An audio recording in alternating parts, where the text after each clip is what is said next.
नमस्कार सभी सम्माननीय जो अभिभावकगण हैं।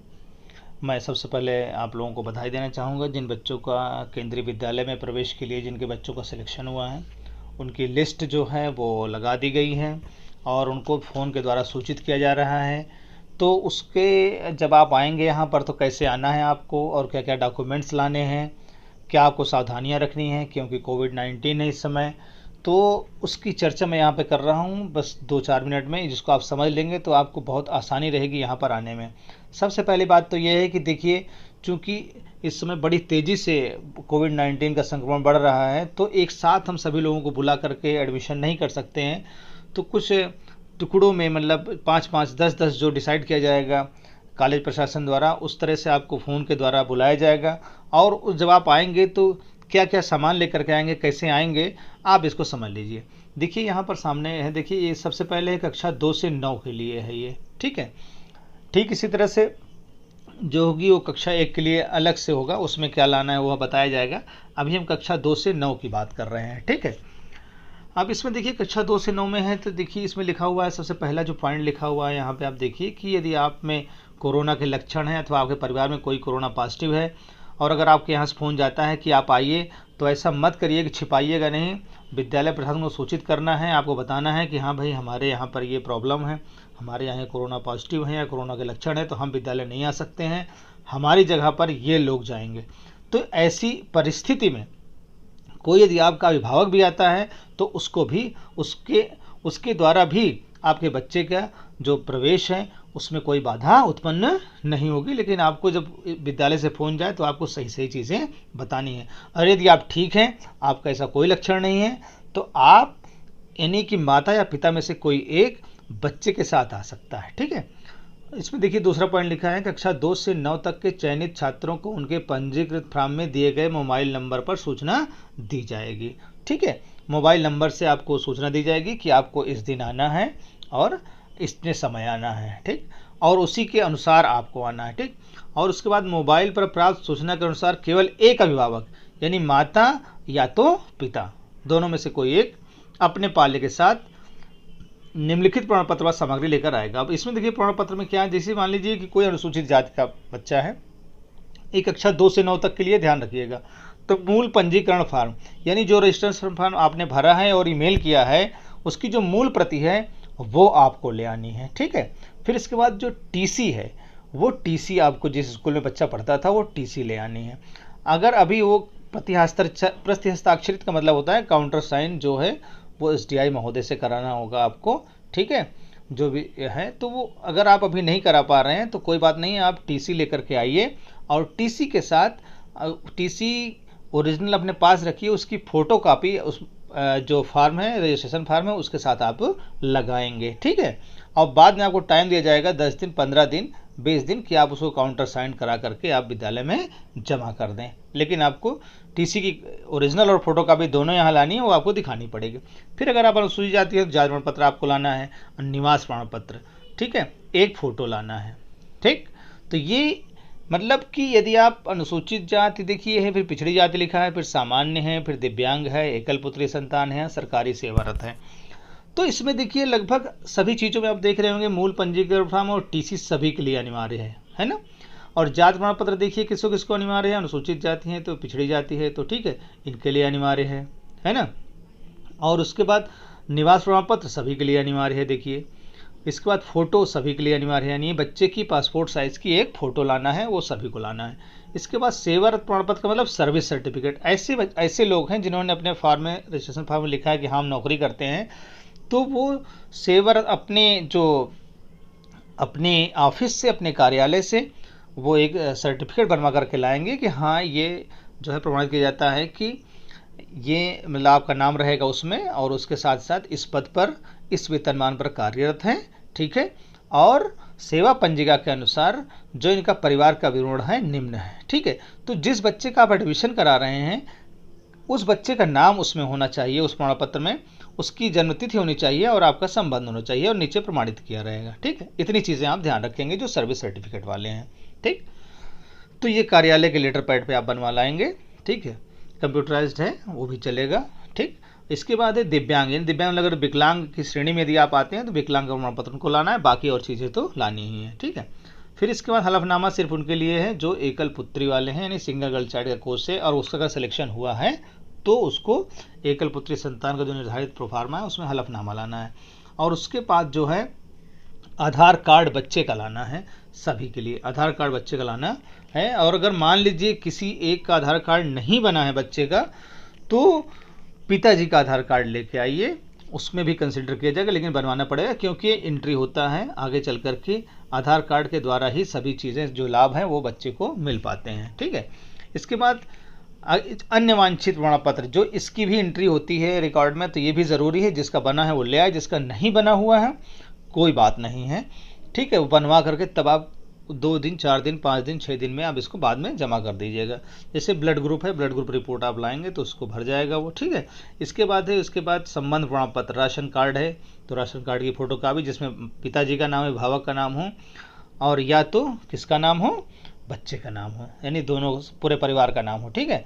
फिर या तो अगर जो गांव में रहने वाले हैं वो ग्राम विकास अधिकारी से परिवार रजिस्टर की जो प्रति होती है वो ले आएंगे, ठीक है, उसमें पारिवारिक विवरण लिखा रहता है। अगर ये भी आपके पास मान लीजिए कि उपलब्ध नहीं है, जो शहर के रहने वाले हैं तो वो सभासद से बनवा सकते हैं, ठीक है, कि हाँ भाई ये यहाँ पर रहने वाले हैं और इनके बच्चे का नाम ये है, और बच्चे की फ़ोटो को उसमें एडजस्ट करा लीजिएगा, ठीक। तो ये सब आपको ज़्यादा भाग दौड़ न करना पड़े, इसलिए ये इस वीडियो को बना रहे हैं कि आप आराम से समझ लें बातों को, कोई दिक्कत आपके दिमाग में न रहे, किसी तरह का आप उलझन न रखें। फिर तीसरा पॉइंट है कि अभिभावक का आधार कार्ड भी लेके आइए, ठीक है। और एक देखिए इसमें आता है कि इसमें नोट लिखा गया है कि यदि कोई भी अभ्यर्थी एक से अधिक उपरोक्त श्रेणी में आता है, यानी वो पिछड़ी जाति में भी है और जो है नौकरी पेशा भी है, तो उसको नौकरी वाला भी सर्टिफिकेट लाना है और पिछड़ी जाति का भी लाना है, ठीक है।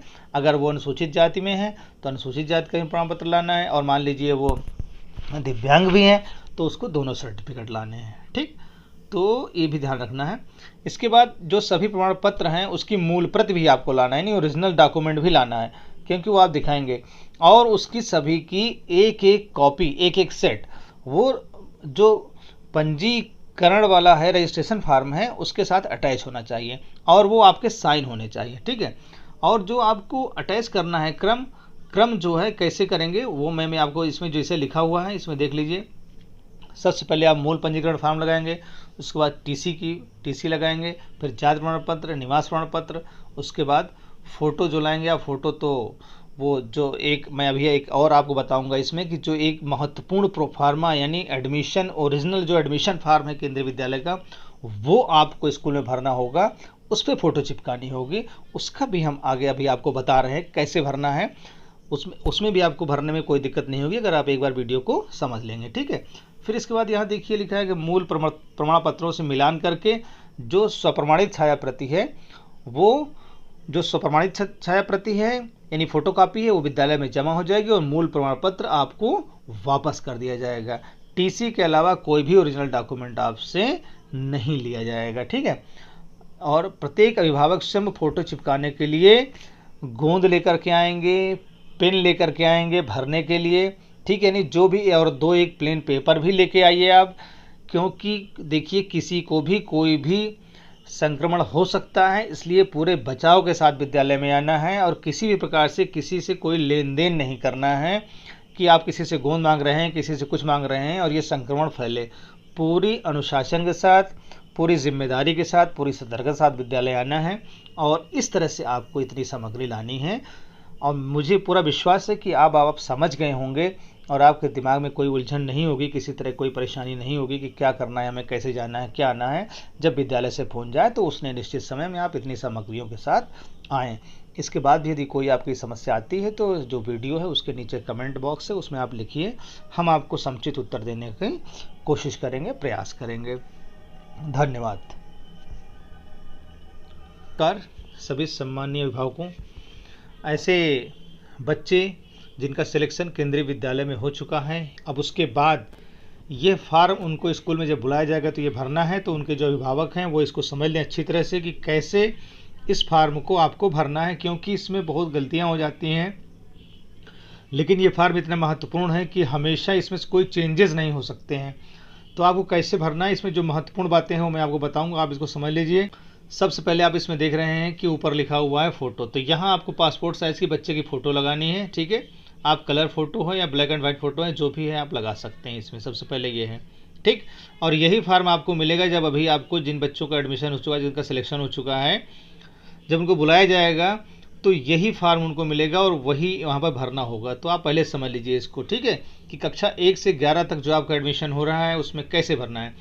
तो सबसे पहले विद्यार्थी का नाम लिखना है इसमें, कुशल सिंह, जैसे मैंने एक नमूना लिया है, ये ऐसा नहीं है कि कोई ये विशेष नाम है, कुशल सिंह, ठीक। आपने हिंदी में लिखा और उसके बाद इसको अंग्रेजी में लिखना है, कैपिटल लेटर में लिखना है। कैपिटल लेटर में इसलिए लिखना है क्योंकि जो डेटा भरे जाते हैं आपको सीबीएसई में या कहीं भी, उसमें जो डेटा है वो इंग्लिश में ही जाता है और इससे आपको आगे दिक्कत नहीं होगी। फिर इसके बाद आता है दूसरा नंबर। दूसरे नंबर में आपको क्या लिखना है, डेट ऑफ बर्थ जो है वो लिख देनी है, जैसे 23/9/2012 ये लिखा हुआ है, ठीक है। और इसको शब्दों में भी लिख देना है, जिसमें लिखा 23 सितंबर सन 2012। उसके बाद जो तीसरा पॉइंट है ये महत्वपूर्ण है, आप इसको ध्यान समझ लीजिएगा, क्योंकि इसमें बहुत लोग गलतियां करते हैं और फिर कटिंग हो जाती है इस फार्म में। तो हमेशा ये ऑफिशियल रिकॉर्ड होता है और ये हमेशा ऐसे रखा रहता है, ठीक है। ये बहुत ही महत्वपूर्ण फार्म होता है, ये हमेशा 1 से लेकर के 12 तक अगर आपका बच्चा पढ़ेगा तब भी, या कहीं बच्चे की सर्विस लगती है तो उस समय भी जब रिकॉर्ड मांगा जाएगा तब भी यही फार्म से देखा जाता है कि आपने क्या भरा था। तो इसलिए ध्यान समझ लीजिए। तीसरे में क्या है कि इसमें लिखा है कि as on 1 April of the current session, ठीक है। तो यहाँ पर आपको जो जैसे यहाँ लिखा है कि 23/9/12, तो जब आप इसको क्या है माइनस करना है, किससे माइनस करना है, मान लीजिए 1 अप्रैल लिखा है तो 1/4/2020 से माइनस करना है। इस वर्ष अगर आप एडमिशन ले रहे हैं 2020 में, तो 1 अप्रैल 2020 से जो एक्चुअल डेट ऑफ बर्थ है उसको माइनस करना है। और ये कैसे करना है इसको, इसमें आप देखिए सबसे पहले लिखेंगे क्या, इसमें सबसे पहले लिखेंगे 01, फिर पॉइंट लगाएंगे, फिर 04, फिर पॉइंट, उसके बाद 2020, फिर उसके बाद नीचे लिख देंगे 23.09 और 12। और ये जो 23 है वो डेज है और जो 9 है ये मंथ है, ये जो 12 है ईयर्स है, ठीक है ना। तो इस तरह से ईयर्स को ईयर से माइनस करना है, मंथ को मंथ से माइनस करना है और डेज को डेज से माइनस करना है। अगर इसमें वो माइनस नहीं हो पा रहा है, ठीक है ना, जैसे 20 है, 20 में 0 0 से 2 माइनस नहीं हो रहा है, ठीक है, तो बगल वाले जिस तरह से जो फार्मूला आप जो है लगाते हैं जो माइनस करने में, वही फार्मूला इसमें भी लगाएंगे। लेकिन जब मंथ की बारी आएगी और मंथ के लिए आप जैसे मान लीजिए ऊपर लिखा है 1/4 निकालेंगे आप, ठीक है ना। तो 1/4 को अगर आप निकालेंगे तो वहाँ से आपको 1 से तो 4 माइनस नहीं होगा, तो आपको ईयर से लेना पड़ेगा। और ईयर से लेंगे जब आप, तो 1 ईयर लेंगे अगर, तो 1 ईयर से कितना 12 मंथ्स, तो 1/4/2020 से जो एक्चुअल आपकी डेट ऑफ बर्थ है, ठीक। और उसके बाद जितना भी आए, कि जैसे मैंने इसका निकाला है, मैंने इसमें 31/3/2020 के हिसाब से निकाला है, लेकिन आप 1/4/2020 से निकालिएगा तो इस बच्चे का आया है 8 वर्ष 6 माह 8 दिन, ठीक। अब इसके बाद चौथा नंबर आता है। चौथा नंबर में ध्यान से भरिएगा, इसमें अक्सर लोग क्या करते हैं, माता की जगह पिता का नाम लिख देते हैं, पिता की जगह माता का नाम लिख देते हैं, फिर उसके बाद उसमें एरो भी लगा देते हैं। तो ऐसी गलती आप बिल्कुल मत करिए, क्योंकि ऑफिशियल रिकॉर्ड होता है, ठीक। सबसे पहले देखिए यहाँ पर लिखा है माता को, ठीक है। अब माता का नाम है तो माता का नाम सबसे पहले मैंने लिखा, देखिए इंग्लिश में कैपिटल लेटर में इसलिए लिखना ज़रूरी है कि मैंने आपको बताया कि जो रिकॉर्ड आगे भरा जाता है वो इंग्लिश के कैपिटल लेटर में जाता है, तो कभी दिक्कत नहीं हो आपकी। तो हिंदी में लिख दिया आपने रागिनी देवी, इस तरह से मान राष्ट्रीयता जो है भारतीय लिख दिया। व्यवसाय अगर मान लीजिए कुछ नहीं कर रही घर में है तो गृहिणी लिख देंगे आप। और अगर सर्विस करती हैं माँ, ठीक है, वो भी हो सकता है कि माँ ही अकेले हों, है ना, तो जो सर्विस करती हैं अपना व्यवसाय लिखेंगे, नौकरी, और उसके बाद अपने ऑफिस का पूरा एड्रेस लिखेंगे और अपने ऑफिस का मोबाइल नंबर लिखेंगे। इसके बाद जो आवास का पता, यानी जो आप निवास का पता है, जो निवास आप लगा रहे हैं इसके साथ सर्टिफिकेट जो लगा रहे हैं वो लिखना है। उसके बाद मोबाइल नंबर आप ज़रूर लिखिए, क्योंकि सभी सूचनाएं मोबाइल से ही आपको दी जाती हैं। और इसके बाद देखिए यहाँ इधर पिता का डिटेल है, पिता में सब भी इसी तरह से सबसे पहले कैपिटल लेटर में उनका पूरा नाम लिखिए। और यहाँ मैं ये बताना चाहूँगा कि जो लोग क्लास 1 में एडमिशन ले रहे हैं लेंगे, ठीक है,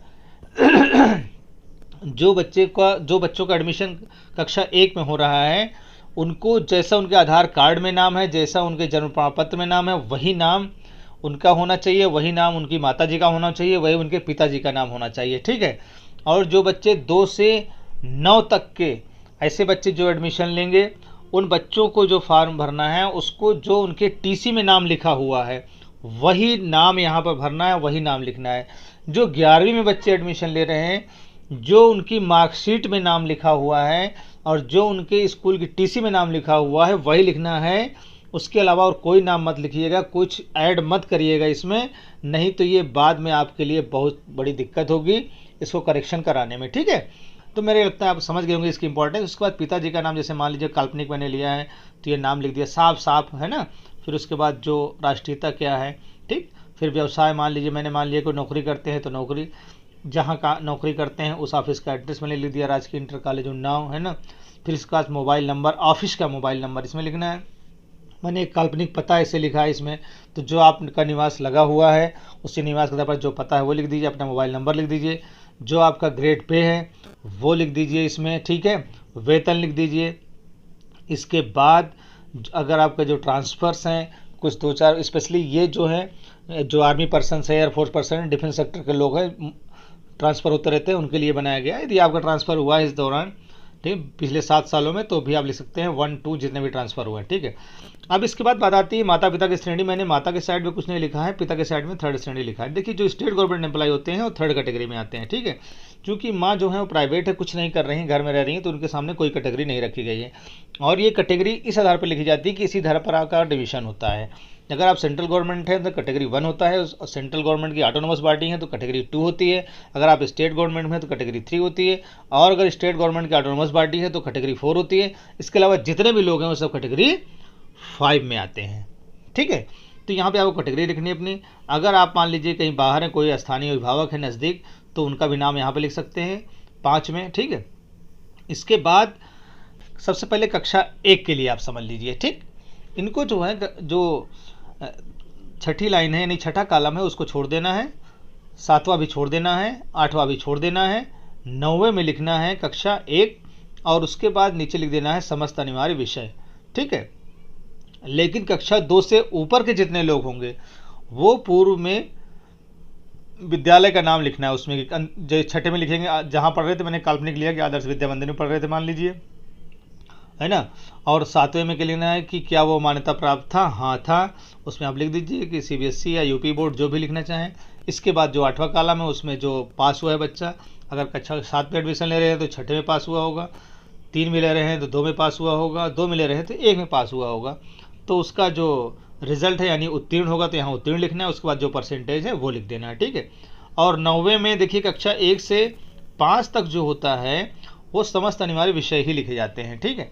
इसके बाद 6 से जो आगे के हैं, 6 से 9 में, वो जो विषय होते हैं जैसे हिंदी है, अंग्रेजी है, सामाजिक विज्ञान है, गणित है और विज्ञान है, ठीक है। ये विषय लिखने हैं किसमें, 10वें में, ठीक है। इसके बाद 11 में जो है देखिए स्थानांतरण प्रमाण पत्र, मैंने TC लिख दिया इसमें कि आपको TC मतलब TC संलग्न है या नहीं, तो आपको इसको संलग्न करना है। इसके बावजूद ये TC क्या है, काउंटर साइन कराई जाती है, ठीक है।